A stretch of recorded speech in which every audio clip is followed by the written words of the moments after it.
Hi, welcome to The Pursuit of Truth. It is the 25th of July 2018. A few things to get through. An update on Travel Unravel and Virgin Atlantic. So eventually it was sorted out, despite Travel Unravel saying they've never ever seen it been done before. And lo and behold, after me arguing with Virgin Atlantic, getting that email that sort of basically said that they have no problem with it, and if Travel Unravel need any help, then they can phone them. I don't know if that's because I did actually email Richard Branson as well. I found his Virgin Atlantic email address. Not that he probably read it, but he probably maybe passed on to, or his APA passed on to the relevant department. That's what they say they're going to do. Whether that was done or not, I don't know. Maybe that's the reason I got that email. I don't know. But it doesn't matter. So at the end, they charged us £80 to change the name, which maybe eventually I will complain about that after the fact. But for now, at least it's done. It's cheaper than buying a whole new plane ticket, which would have been so much expense. The thing is, it'd be interesting if I paid for another ticket. What would they have done with the seat I already paid for? Would they cancel that and then make me pay for the same seat? If otherwise, I would have said, no, I want to keep that seat, so you can't make any more money out of it, you greedy bastards. But imagine I had to pay £80 for what amounted to someone on a keyboard backspacing 5 times and then entering 5 different characters. That cost £80. Now, I don't know who. I assume, according to Virgin Atlantic, my contract was between them, with Travel Unravel and me, so it was up to Travel Unravel. I assume it's their fee for this, for getting it wrong. I'm charged that. But I still don't know who was telling the truth, who was lying, because Travel Unravel say they were speaking to Virgin. And even when we eventually phoned up, they left us for 3 weeks again. We phoned up and they said, oh, they've been wanting this information. What do you mean they've been wanting this information? Then why didn't you get back to us and tell us that?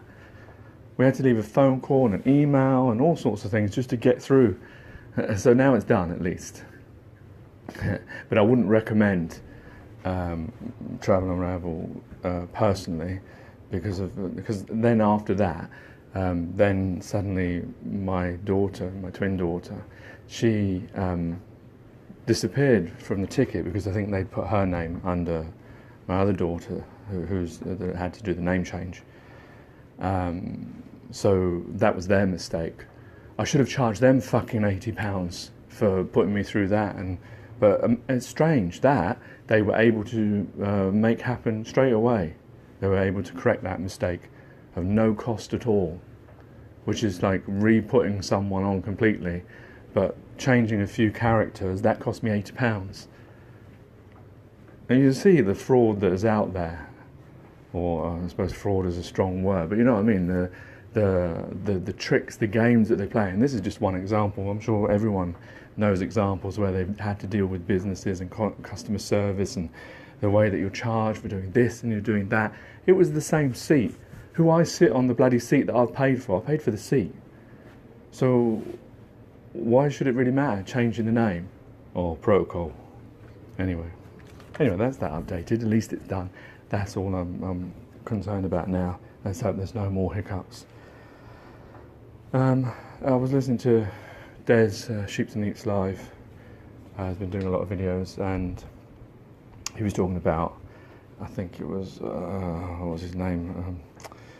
Eric Dubai. He put a comment on and it disappeared. And, no, it wasn't to do with that actually. That's to do with the further bit I was going to talk about. But no, there was something he was talking about where, he wants to complain about, you're going to do a YouTube complaint, a copyright complaint, and it didn't allow him to do it. And I found this as well when there was some videos I saw that I didn't like. And I felt that, what they're saying there, what they've written in words, if you were actually to write that out and give it to someone, that is surely a crime, like slandering people and calling them, names that is just, it's not nice, let's put it that way. And you can only now complain if you're personally involved, whereas before you could just complain. Now it's only if you're personally involved, which is a very clever way of cutting down the complaints, isn't it? Because then that means only the people that see it, who are involved, will be able to complain.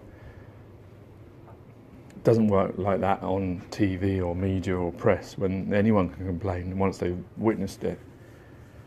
Anyway, so yeah, well, I've tried complaining a few times and I don't get any response. I get it goes through and everything, but I don't get any feedback or nothing anymore, which is like really weird. It's almost like they're taking the complaint but not actually doing anything with it, or at least not getting back to me and saying, yeah, this was a complaint or this wasn't a complaint. Or usually, like, you know, when you do Facebook, they say, no, this doesn't go against our code of contact, blah blah blah, even though it like clearly does. Anyway, yeah, so I noticed that as well. So Twitter, I shared one of these YouTube videos of mine on Twitter, and I actually got a comment. First ever comment. Well, no, I've got some comments on YouTube, you know, one or two. But yeah, so this was one, and it was sort of like it was to the video, Water Everywhere, Not a Bend in Sight. Great title. Bit of ST Coleridge there, Coleridge, however you say his name, from The Ancient Mariner. So, yeah, they were... The person said, because I was saying about not seeing any bend, and the flippant comment they gave was, what about dew? You know, as in rain drops, dew in the morning. And no, I replied to that, oh thanks, you know. I think the name of their account was Chicken something, but it looked like they commented a lot of flat earth things. So I said, yeah, thanks. I know that, you know, with dew and raindrops, they are circular, they appear circular, but I was talking about, you know, when they land and the big bodies of water, you know, it was obvious when you listen to it, that's what I'm talking about. I'm not denying that there are ways to get water circular in the sense that you can fill it up and it will shape to the container, but, you know, it has to be that container to be able to do that. And obviously rain, and there are certain things where the water does, the droplets are circular. But what I mean is the sea that we see doesn't look circular with our own eyes. There was an interesting video on Jamie Brown's, I think it was yesterday or the day before, where there's now, instead of P900 cameras, that people are getting these infrared ones so they can see further than the eye. And I don't know whether it's been verified or not yet, but it was showing, you know, from a distance away, you could still see the landmass, you know, which obviously if there is a curve, then we shouldn't be able to see around the bend, as it were. Yeah, so that was interesting. Oh, and unfortunately now that Twitter account is either, I don't know, the comment that they left after I left that message, the comment disappeared. So I don't know, was that because I answered it good? Or is it because they got kicked off Twitter? I don't know. So it's not there anymore, which is a bit unfortunate. But that's how it goes, isn't it?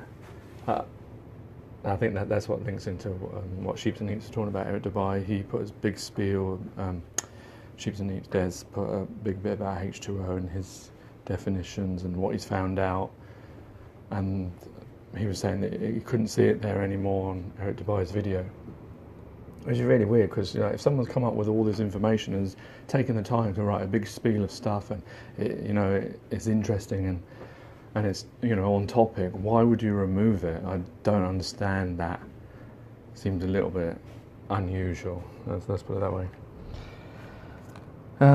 Another check. Just want to go over that. So now they're updated us and they're saying that what happened apparently, and I assume this is according to the guy who's now okay, he's saying that in a park he picked up, I think it was in a cellophane bag, a bottle, and that's where, and now they're saying that was probably, you know, the KGB agents that left that bottle in the park, just threw it down like that, just threw something that would link them, just like that, luckily in a cellophane bag.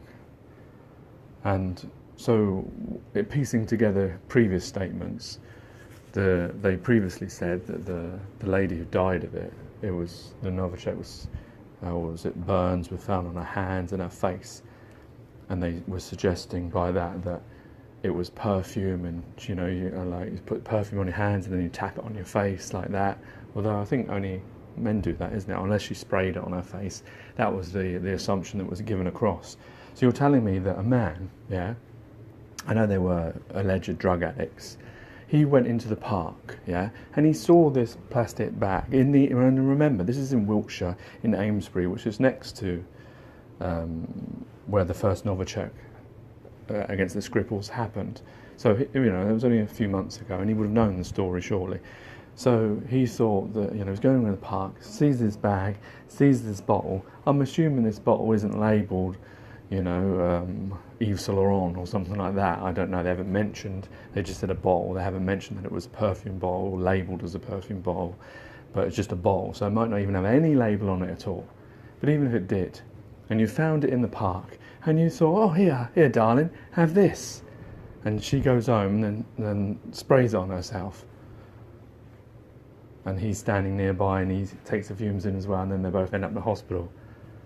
I mean, are we seriously meant to believe that? Are there other people out there that would pick up a strange bottle and spray it upon themselves, not knowing what could be in there, especially with all the recent acid attacks that are happening all the time, and especially with them being in the same area where the Novichok had taken place. I mean, come on. No, it has to be a better story than that. I mean, that just... But I mean, is it more plausible than the lie that George W. Bush, Tony Blair and the intelligence service told us that 45 minutes Iraq could launch, Saddam Hussein could launch a weapon at us? Well, when you put it against that, yeah, the Novichok one sounds more sensible. So people will probably believe that, like they believe the 45 minutes.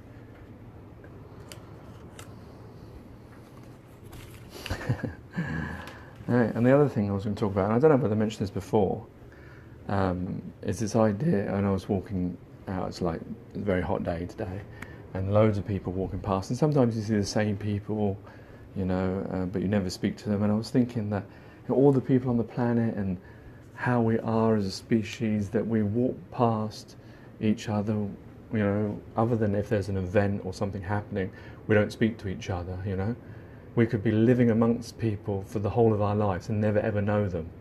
But there's some people, through satellite, through famous connections, that you will know them. Like, I'll know who Donald Trump is. So I'll never ever walk past him. But I can walk past someone a million times. I'll never get to know them. Is that weird, or is that because we're made a species of everyone has their own space, or? Like if you see someone from your country and you're from a different country, that will, you want to speak to them, or whatever. So why is it that you have to have these things before we will communicate with each other? It's really weird, no? The fact that we spend our lives passing people, hundreds and thousands of different people we're going to pass in our life and never converse with, or never even know anything about them. All the things that could be happening. And I suppose that's why, in life, all these things that can happen, and then you find out something about that person, they did this, that and the other. Because as a species, we don't really familiarise ourselves with each other. Weird, no? I don't know, it just came to me. I've thought about it before. I'm sure there was something else I thought with it, but, that's all that's come to me for now. Anyway, I think I've waffled on long enough. Take care, take it easy, God bless, and peace.